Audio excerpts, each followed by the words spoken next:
There are no two sides to what's happening right now. There are those of us that believe in decency, justice, equality, and then there are the cruel, crazy psychopaths. And legacy media is doing a horrible service to people all around the world by acting like there are two sides to this story. And Bob Costas sums it up perfectly with utter, crystal clear, ironclad conviction, because this moment requires ironclad conviction. Pop this up. And what has also happened here is that because he is the president, to a certain extent, he is, and what he does and what is done in his name has been normalized so that responsible journalists have to pretend that there's always two sides to this. There really isn't two sides to much of what Donald Trump represents. If someone says, and the idea that you have to find somebody who will not just defend Donald Trump, but valorize it, even on CNN or wherever else, just in the name of being balanced. Look, if someone is contending that the earth is flat in order to appear objective, you are not required to say, well, maybe it might be oblong. No, it's not. Certain things are just true. And regrettably, something that's true in America right now is that the President of the United States has absolutely no regard and, in fact, has contempt for basic American principles and basic common decency. And again, I've heard this on occasion. I used to love Bob Costas, but then he turned political. And of course, when I did that, every good thing I did for 40 years was washed away. Now I suck. You know what? If that's what you think, and that's how you think, if you think it in defense of that guy, I wear that as a badge of honor. And this is the moment that it requires that level of clarity. That you can say whatever you want to say about me, but I will not defend the cruelty and the injustice and the dismantling of our country for Donald Trump, period. And this is what MAGA does. They want to be all political about everything, and then when somebody they like has moral clarity, then they say, oh, I don't want to talk about politics. Fucking everything's political now. Trump has politicized everything, the World Cup, the Olympics, bathrooms, NCAA sports. Every fucking aspect of this man is politicized. And if you're a human being that gives a shit about other human beings, then this is the moment that you need to stand up for human rights with clear conviction like Bob Costas does. And if you don't want to, then sit down and shut the fuck up. I completely agree. And I also look at the mainstream media. Are they scared of Donald Trump because he keeps going fake news? Are they scared because he's defunded PBS, NPR? Are they scared because their corporate sponsors will turn against them? Because it's appeasement is what it is, full stop. It's a combination of all of those things. Number one, a lot of people at the top are Trumpers, short-sighted Trumpers. Number two, there is always this desperation among Americans, whether it's at the top boards or people that you know locally, to provide cover for cruel, religious racists. Everybody always bends themselves into pretzels, providing cover for them. And even the media takes part in this. So it happens on a big level and it happens down to a local level. And at the end of the day, if you cannot say with crystal clear clarity, no caveats, that movement is immoral. It is the antithesis of justice. It is the antithesis of equality. It traffics in cruelty. They know it and they like it. If you say anything outside of that, we're providing racist cover. And that's what the media does. They sit and they pop these two headlines up, about Trump. Trump is sharpening his message on immigration. No, Trump's being a maniacal dictator for sport, and his supporters like it. And they willingly and knowingly like it. And we have to use clear, concise language and not let these people off the hook, because white people get off the hook for everything, and other white people make the excuses for them, which is why we have Donald Trump as president. Right. People have just abdicated any kind of intellectual thought or moral compass for this man who is the most immoral, corrupt, unethical person that I've ever seen in public service. And that's a low fucking bar. All right, here's Jon Stewart talking to Stephen A. Smith. Allowed what people would consider to be a centrist old guard Democrat to run again for president, and then you say the progressive left wing is the one that didn't. They didn't choose Joe Biden. They don't have the power in that party. Chuck Schumer is out there, writing 8 strongly worded questions to Donald Trump about getting. The progressives are the one going, people in this country want Medicare for all. Do something. They're the ones that have a principled agenda that they are going to put forth, that all the Democrats have run from under the guise of we have to be moderate and we have to be centrist. But that doesn't appeal to changing the culture and dynamic of how this government should work by the people, for the people, of the people. That's a great argument, and I don't disagree. What I'm saying to you is that we're done here. Okay, this is at the heart of this issue. The Republicans have labeled people who care about other human beings as radical leftists. And people within the Democratic Party go along with that. And tell me what is so radical about Bernie Sanders, other than people say he's radical and he looks like a cranky Muppet man. But everything that comes out of his mouth, I've never heard anything radical about it. To the contrary, I hear all of this radical language coming out of MAGA. Right. They don't want to honor court orders. They want the military in the streets. They don't want people have the right to assemble peacefully. They want to pardon criminals. That to me is radical. What is it that is so radical about the far left agenda? I don't get it. Well, they want to put, if you care about people, you're woke. If you want to take money from corporations and have regulations which are consumer protections, then you're radical, because what they want is unbridled billionaires to have everything they wanted and no regulations, so companies and individuals can make more money at the expense of others. And I think that there's a real dangerous moment if centrists are elevated here, and if centrists in the Democratic Party are allowed to define the messaging going forward in this moment. This is not a moment for centrists. And what is centrists? What are they? It's the status quo, like, Citizens United is fine. All of the things that these centrists go along with either overtly or covertly have assisted in the rise of this authoritarian fascist regime that now has Gestapo-like police forces out in the street. And then here is a post from the Intellectualist that I think is really important. Do not blame Caesar.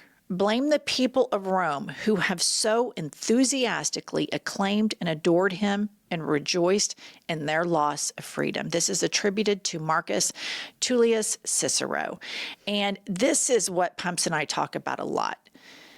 Trump is the cult leader, but behind him are millions of Americans that have voted for this man 3 times with impunity. And there are some people that wear their Trumpism out loud and proud. And there are some people that are quiet about it.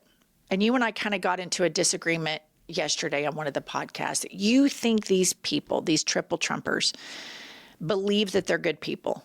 Some of them, not all of them. And I think when you see people that self-edit when they use the N-word and when they don't, and when they say racist things and when they don't, and when they say homophobic things and when they don't, and when they say cruel things and when they don't, depending on who's around them and who can hear it, they know. They know. And they get let off the hook because there's always this desire to provide cover for white people and the evil shit that they believe. No other race in America is allowed that type of deference except for the white religious people. I've never seen anything like it in my entire life. The impunity and the deference and the cover that these people get. Well, I think that they believe they're entitled to it. I don't think it's a question of I can do all this shit and be a good person, because I think they believe they're entitled to do it because they are better than other people, and other people's problems will never affect them because they're better and chosen. I think they believe, I agree with you. I think they believe that they are better than other people, which is why they do this. I think the inherent fundamental problem is that people provide a excuse structure for their belief system. And at the end of the day, there is no excuse for these people. They know, truth serum polygraph, they know. And how we know they know is because the people that you and I have heard say racist stuff in white circles, they don't say it in front of black people. They know. They know it's wrong. And there's no excuse for it. The only explanation is they prefer a cruel form of life. It suits them better. They like trafficking and cruelty. They like not only saying I'm better, but pouring salt in the wound of the people that they think they're better than. Right. They like judging them. Seeing them humiliated. They like seeing cruelty exacted upon them. They know it. And they know it too. I adamantly think that one of the biggest mistakes white people do that led us to this moment is provide excuse structures for white racists. And I think it's something that white women like you and me can start a movement of educating other white people. Do not allow racism around you. It is a silent form of violence towards minorities. Do not allow excuses, an excuse structure for white people just because they say they're churchgoers. We're good people. Call them out. You're not a good person. You're a racist. That should be the appropriate response for people that walk the walk and talk the talk, because these people pumps, I believe at the end of the day, they know they're cruel and they prefer it. I think they prefer it, but I think they would pass a polygraph that they think they're just wonderful people, because I think their entitlement is so deep and their dissonance. I mean, you look at all the shit But Trump is it dissonance when somebody uses the N-word around a bunch of white people and then self-edits it when they're around somebody of color? Here's the thing. I think a lot of those people have probably never been around a black person. I think they're only with white people in their circles at their church. They are never challenged. They have never stepped foot in any kind of diverse circle, which reinforces we're better than everybody else, because they lie to each other about what's going on in their lives and they think they're better. And they're never faced with that question because they never allow themselves to be challenged. I refuse to ever believe or provide an excuse structure. I don't think it's an excuse. I think it's reality. That these people think that they're good people because of the ability to edit. Like, I don't have their ability to code switch their racism is conscious.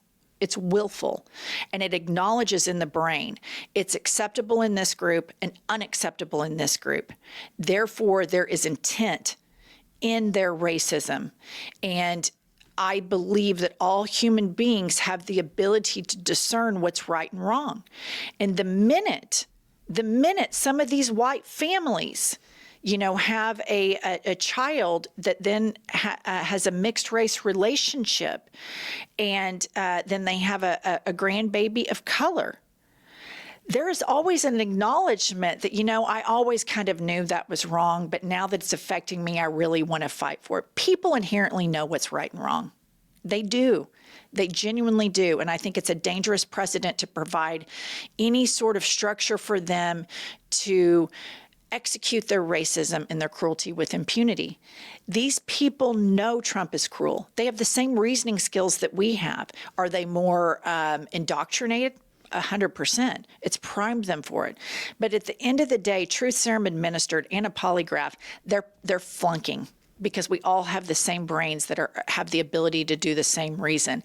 They know they're cruel and they like it. I think they like the cruelty, But I don't think that they think that they're wrong. I think they're entitled to it. I don't think that some of these people wake up and say, I suck, but I'm going to do it anyway. I think they think I'm entitled. Trump is entitled to do that. He's a rich white male. He gets to do that. He shouldn't have to be held accountable.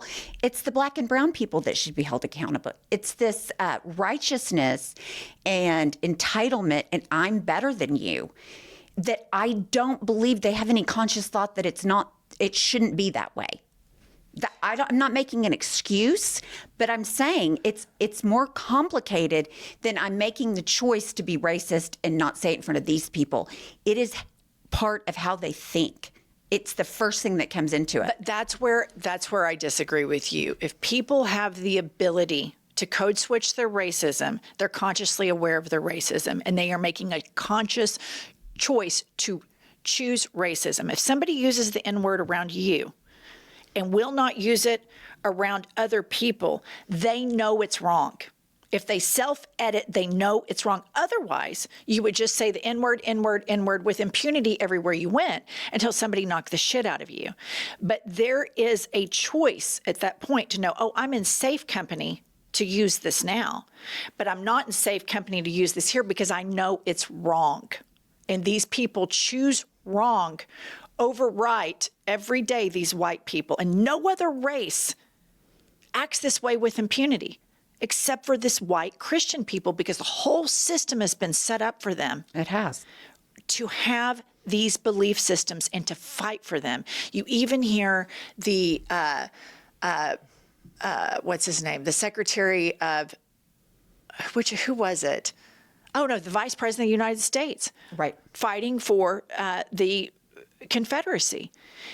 They consciously choose. When people consciously edit, they self-edit when they drop the N-word. They know and they choose racism because they like it. But they know it's wrong because they don't say it in front of everybody. Well, now people are saying it more and more because it's been emboldened by the government. Through all of the actions of this, every department, Pete Hegseth, J.D. Vance, DEI, everything's a DEI. They're emboldening it. They're wanting to bring it back. 100%, which shows that they're normalizing it. Where, when Trump first came on the scene, it was he says what everybody feels. Right. He says what everybody thinks. But there was a desire, a reconciling that racism is wrong. And it takes a long time to get that out. But the white people, Angie, in your life do not drop the N-word in front of me. They don't drop it in front of black people. They don't drop it at basketball games. They drop it in safe spaces, which shows I know this is wrong. And that's the crystal clear clarity that we have to hold these racists accountable. If you're able to discern where it's a safe space for you to use the N-word and where it's an unsafe space for you to use the N-word, then you know it's fucking racist and wrong.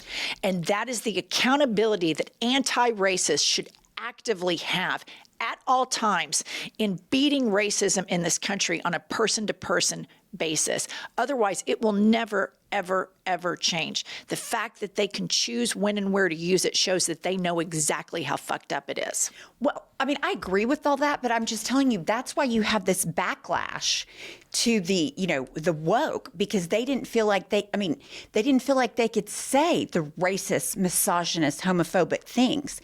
And now they want to say it because they have a right to say it. They're entitled to say it because they're better than you. That's what they think. Oh, I know they think they're better than everybody. I mean, that's the premise of white supremacy. But right. I think that our disagreement when we started this conversation yesterday is that these people believe that they're good people.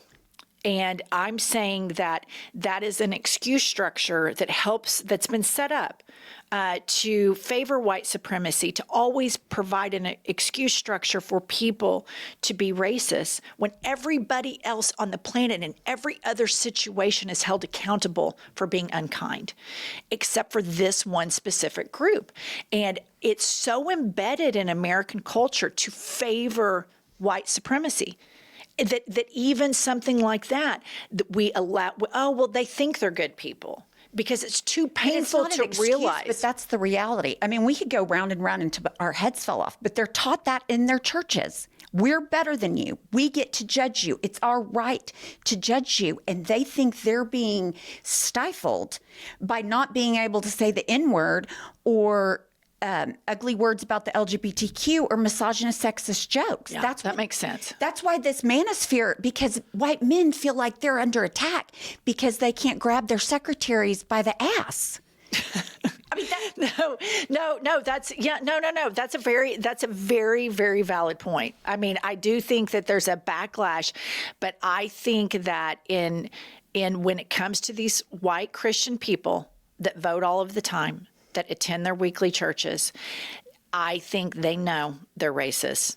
And I think that they know that it's wrong. I believe that they know it, but they choose it anyway. I think they think And I it's think wrong that's the not most to be. insidious. Like, I think they think we're wrong because we don't want them to be racist. That's how racist I think they are. That's terrifying. That's absolutely terrifying. That's what I think. I think they think we're wrong. I think they think we're woke. We're too lib because we want equality for everybody. Because if you look in the Bible, it's a patriarchal structure. The only people with power are men. Right.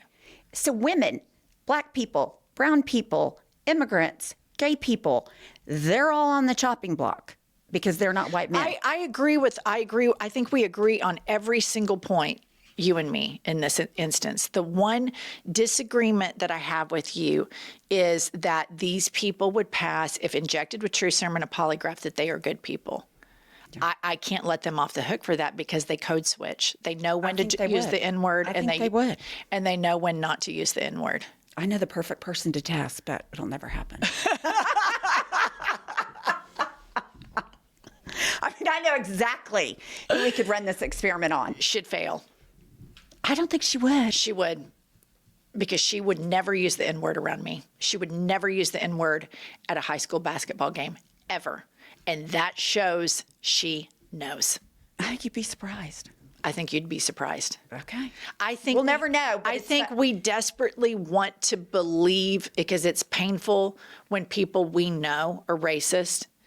And there's a desperation to want to try to find good in them. Somebody that has such an evil worldview and is so loud and brazen about it is painful to see. And if there's a way that we can meander around it, it's good. But the fact that white people say things only around white people that they would never say at a basketball game around somebody who's progressive shows they know.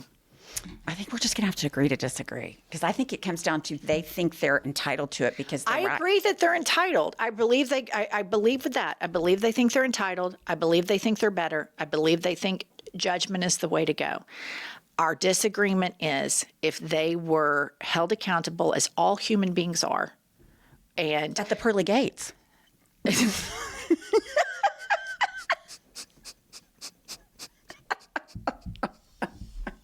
Sorry. No, I genuinely, the person you're talking about should fail because she knows better. I believe more in people than that. I think that's the soft bigotry of low expectations at play. Mm-hmm. All right, y'all weigh in. Do you think, weigh in on this. This is a good debate for us to have in our community. Do you think people, white American Christian people, the disagreement that Pumps and I have is if a white church-going evangelical MAGA supporter were injected with true serum and hooked up to a polygraph and asked, "Are you a good person?" I believe they would fail. And here's some things to add to it. This person outwardly uses the N-word, believes that white people are superior and better, actively judges gay people, always judging people nonstop. If this person is injected with true serum and then administered a polygraph, and the polygraph examiner asks, "Are you a good person?" Does the person pass or fail? I think they fail. I think they pass. Pumps thinks they pass. I think they believe they're good. And honestly, Pumps may be right in this because she used to be in that world. Yeah. So it'd be interesting to see what other people like me. I mean, I'm very interested to know. I'm curious to know too. I'm super curious to know what our listeners think, because it's an interesting study of dissonance. It is. I want to find one to polygraph live on IHIP News. Black out their face. Change their voice. All right. That's all we have. This is an extended weekend analysis. Thought-provoking. Weigh in the comment section. It's interesting. Because the psychology behind Trumpism is what's going to live forever. Right. We need to get a therapist that deconstructs religion as the primary focus of their practice to get on here. Yeah. Because it's a really fascinating how, at the core of this MAGA voter, what is there? Yeah. Because this MAGA shit will remain. It'll take generations to get this shit out. Talking 97% of evangelical, they went all in on Trump, so it's not going away even when he's long gone. Fuck. Fuck. Okay. All right. We'll see you all later.